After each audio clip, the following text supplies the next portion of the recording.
บายดี GDP กินฟรียกโต๊ะสลับมื้อนี้พวกเฮามาเพราะว่าเพแวอยู่ที่อยู่ใส่กับบ่ฮู้แต่ตอนนี้เป้าหมายเฮาคือห้านครัวแม่เวียงนั่นเองผู้ที่อยู่เคียงข้างความแซ่บเขาจะมาซ่องหาผู้โชคดีไผจะได้กินฟรียกโต๊ะเดี๋ยวจะไปจอบกันได้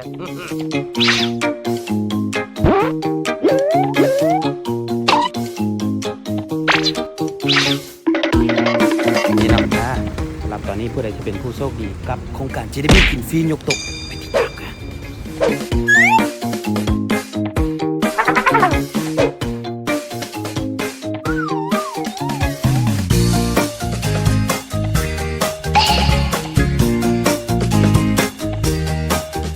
ภารกิจทำอิฐตามหาผู้โชคดีที่สำระผ่านทาง QR YesPay พวกเขาช่วยจ่ายค่าอาหารทันที 50%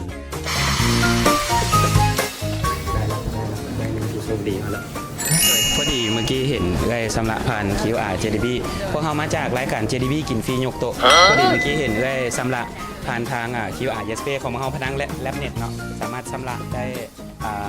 ทุกธนาคารวันนี้พ่อเองขออนุญาตช่วยค่าอาหารอีก 50% แล้วเดี๋ยวทีมงานของเราจะโอนกลับคืนให้ได้คืนอีกครึ่งหนึ่งเนาะโดยขอบใจหลายๆเลยมาขออนุญาตถ่ายรูปนั่นแหละ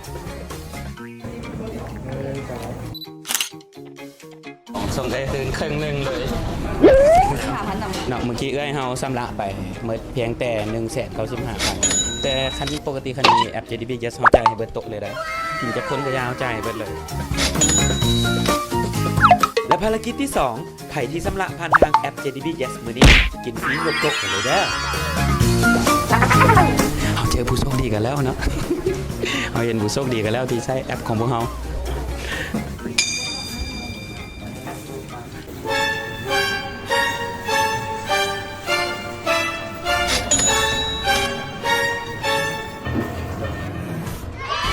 สบายดีโดยสบายดีพอมาจาก JDB กินฟรียกโต๊ะเนาะพอดีเห็นสำระผ่านทางแอป JDB พวกเขาขออนุญาต